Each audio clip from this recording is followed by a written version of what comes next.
Mesdames, Messieurs, bonsoir. Il est 22 heures, c'est l'heure de votre journal. Tout de suite, voici les titres de cette édition.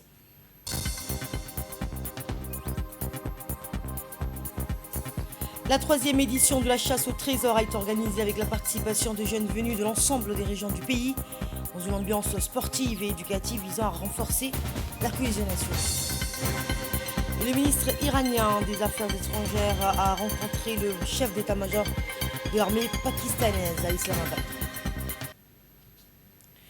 Le ministre de l'Énergie a officiellement lancé mercredi l'atelier de consultation des parties prenantes consacré au Pacte national de l'énergie, présidé par Younis Ali Guedi, ministre de l'Énergie. Cet atelier marque une étape clé dans l'élaboration d'une feuille de route stratégique visant à transformer durablement le secteur énergétique national. Le Pacte national de l'énergie ambitionne notamment d'atteindre l'accès universel à l'électricité à l'horizon 2035, de porter à 100% la part des énergies renouvelables dans le mix électrique d'ici 2030, ainsi que de réduire significativement le coût de l'électricité pour les ménages et les entreprises. Cet atelier donc réunit des représentants du secteur public, du secteur privé, de la société civile, ainsi que des partenaires techniques et financiers dans une démarche inclusive et participative visant à enrichir et finaliser ce document donc stratégique. À travers cette initiative, le gouvernement réaffirme son engagement en faveur d'un développement énergétique durable, inclusif et souverain, au service de la croissance économique et du bien-être des populations. Écoutez justement un extrait de l'intervention du ministre de l'Énergie.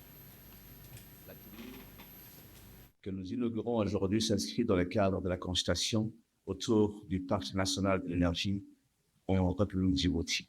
Notre feuille de route stratégique pour transformer en profondeur le secteur de l'énergie et garantir à l'ensemble de nos concitoyens un accès à une énergie abordable, fiable et durable.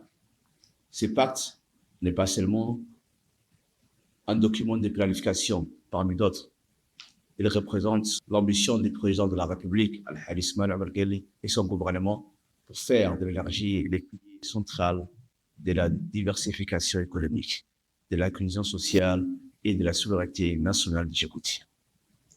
Il est pleinement aligné sur la vision Djibouti 2035, phare de la mer Rouge, sur notre plan national de développement durable 2025-2030, sur la politique nationale de l'énergie 2024-2040, sur notre contribution déterminée au niveau national et sur l'objectif du développement durable des ODD numéro 7.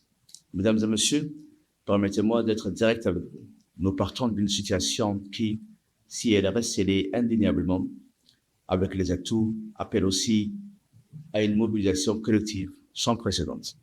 Notre pays dispose en énergie renouvelable, nous les connaissons tous, d'un fort potentiel sur les énergies renouvelables.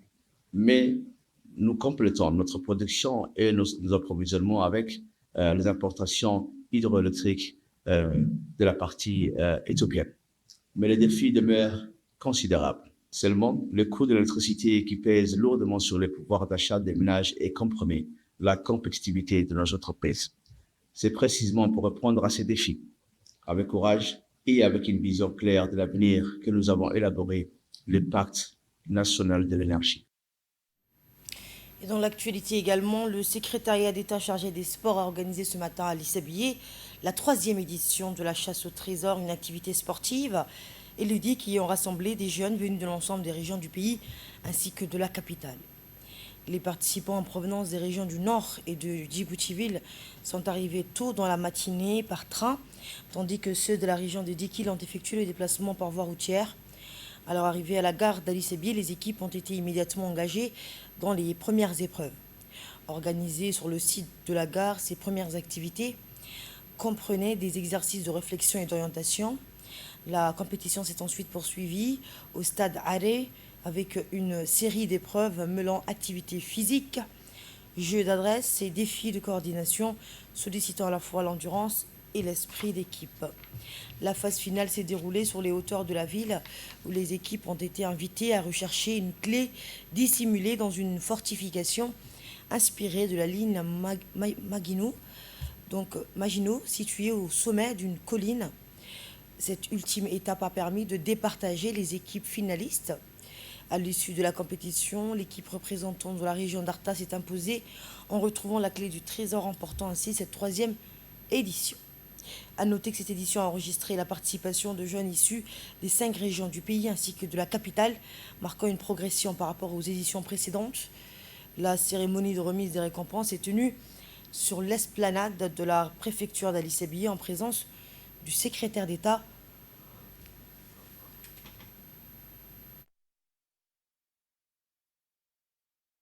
La cérémonie de remise des récompenses est tenue donc sur l'esplanade de la préfecture d'Ali Sabié en présence du secrétaire d'État chargé des sports, Hassan Mohamed Kamil, du préfet de la région, Abdelmalik Mohamed Benouita, du président du conseil régional, Shelmaki Hassan Alale, ainsi que de plusieurs responsables locaux. L'équipe vainqueur a reçu un chèque d'un montant de 100 000 francs. L'ensemble des participants a également bénéficié de l'eau. Au regard donc du succès de cette édition, les organisateurs envisagent d'ores et déjà la tenue d'une 4e édition.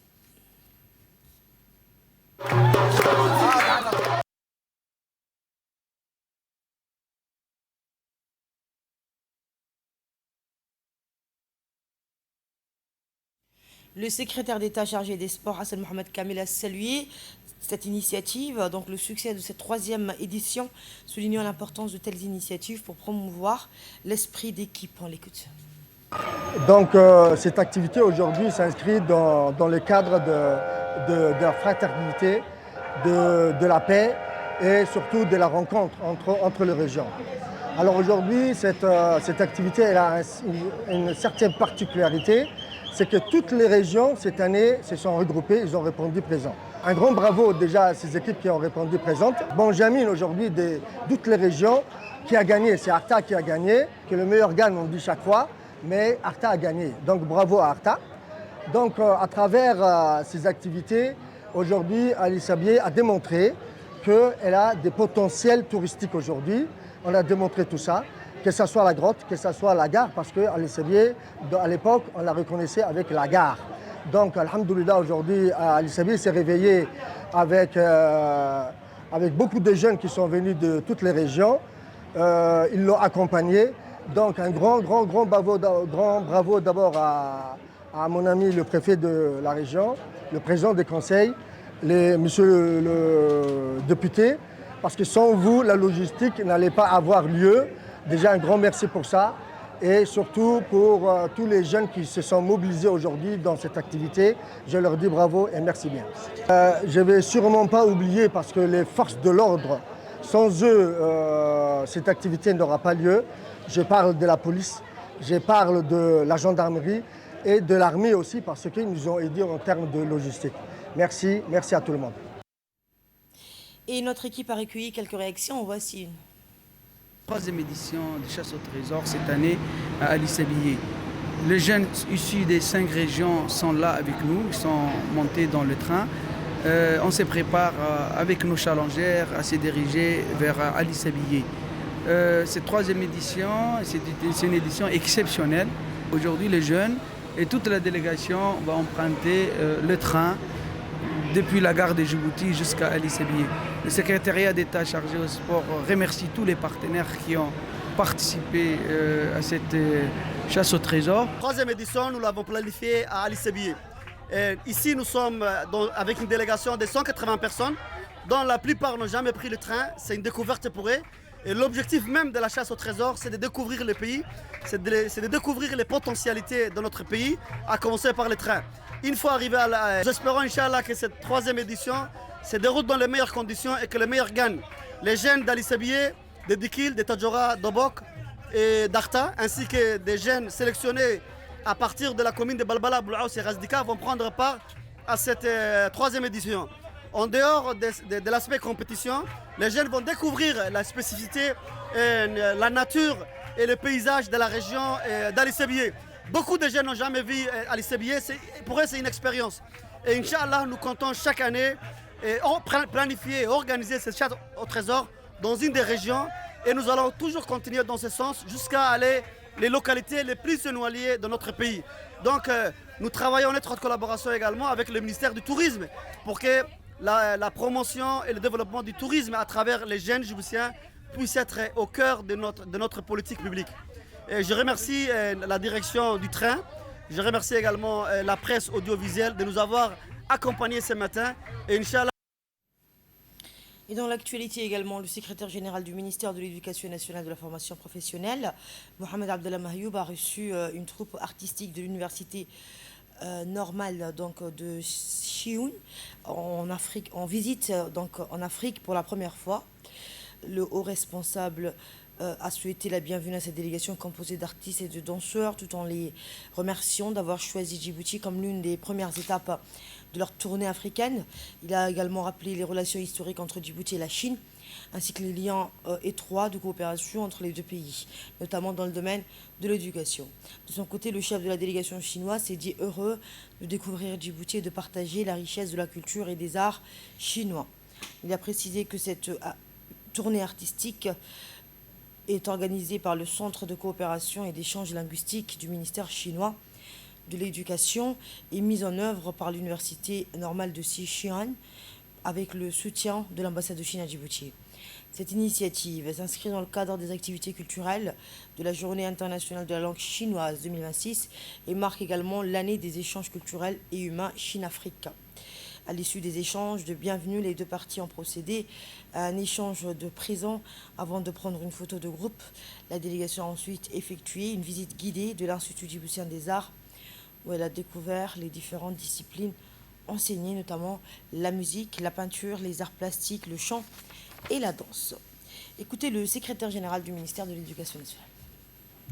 Et votre présence à Djibouti est une occasion pour nous de pouvoir donner une dimension importante à cette célébration de la langue chinoise.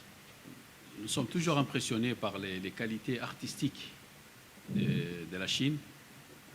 On l'a vu à maintes reprises au niveau international, dans les cadres des Jeux Olympiques, etc. Donc vous avez des talents extraordinaires qui vont peut-être aussi inspirer nos jeunes Djiboutiens. Nous sommes très impatients de pouvoir assister à tous vos spectacles. Et le ministère a pris toutes les mesures nécessaires pour pouvoir faire bénéficier au maximum des Djiboutiens de vos merveilleux spectacles. Merci à l'ambassade de Chine à Djibouti qui a organisé ce déplacement. Nous remercions également la République populaire de Chine pour son appui très constant au ministère de l'Éducation et à Djibouti. Et je voudrais aussi remercier l'Institut Confucius à Djibouti, avec Madame la directrice et Monsieur le directeur, qui depuis quelques années œuvrent pour la promotion de la langue chinoise à Djibouti. Et dans l'actualité également, la sous-direction régionale du secrétariat d'État chargée des sports de Tadjoura a organisé une séance de démonstration de Van Vodao présentée conjointement par le club de Djibouti et celui de Tadjoura. Cet événement s'inscrit dans la dynamique de promotion des arts martiaux initiée par le secrétariat d'État chargé des sports. Très actif, le club de Tadjoura se mobilise 3 fois par semaine au sein du complexe sportif permettant aux jeunes de maîtriser les techniques de cette discipline. Afin de renforcer l'encadrement, des instructeurs qualifiés se déplacent régulièrement depuis la ville de Djibouti pour dispenser des formations de haut niveau. La manifestation a été honorée par la présence de plusieurs personnalités, dont le président de l'annexe du RPP, Ali Mohamed Gadili, le chef du quartier FIA, Madame Medina Dimbio, sous-directrice régionale du secrétariat d'État chargé des sports de Tadjoura, ainsi que de nombreux parents venus soutenir les jeunes participants. Le public a assisté à une démonstration à la fois technique et impressionnante. Les jeunes pratiquants ont d'abord défilé avant de présenter un large éventail de techniques. Les clubs de Djibouti et de Tadjoura ont ensuite partagé leurs expériences, illustrant les valeurs de fraternité et de respect qui fondent la pratique du Van Vodao. Cette initiative renforce la coopération interrégionale et confirme la place croissante des arts martiaux dans le paysage sportif djiboutien. Toujours à Tadjoura, la division des douanes de la ville blanche, en collaboration avec les forces de police, a procédé à la saisie d'une importante quantité de hashish dans la sous-préfecture de Dola, précisément à Balhou. À la suite de cette opération, les autorités ont immédiatement procédé à la destruction de la marchandise illicite. Le directeur général des douanes, Gouled Ahmed Youssef, a salué la mobilisation et l'efficacité des forces nationales dans la région de Tadjoura, ainsi que l'engagement des agents des douanes locales dans la lutte contre le trafic de stupéfiants. Le Premier ministre éthiopien Abiy Ahmed a réaffirmé l'engagement de son pays à mettre son expertise en intelligence artificielle et en santé numérique au service du continent, tout en appelant à un renforcement de la coopération régionale face aux évolutions technologiques. Cette déclaration intervient à l'issue d'une rencontre avec le directeur général de l'Africa CDC, au cours de laquelle l'Éthiopie a confirmé sa volonté de jouer un rôle moteur dans l'innovation et la transformation numérique en Afrique. Et plusieurs dirigeants arabes participent à la clôture d'un sommet européen organisé à Chypre, consacré aux évolutions au Moyen-Orient et à leurs impacts sur la stabilité régionale et la sécurité énergétique. Les discussions portent donc également sur le renforcement de la coopération entre l'Europe et ses partenaires arabes, ainsi que sur la diversification des sources d'approvisionnement énergétique face aux tensions géopolitiques. Je vous le dis en titre, le ministre iranien des Affaires étrangères, Abbas Araghchi, est arrivé à Islamabad en amont de pourparlers indirects prévus aujourd'hui avec des émissaires américains dans le cadre d'une médiation menée par le Pakistan visant à relancer le dialogue entre Téhéran et Washington. Cette initiative diplomatique intervient dans un contexte de forte tension alors qu'Islamabad multiplie les efforts pour approcher les positions des deux parties et favoriser une désescalade régionale. Et c'est la fin de ce journal. Merci de votre fidélité.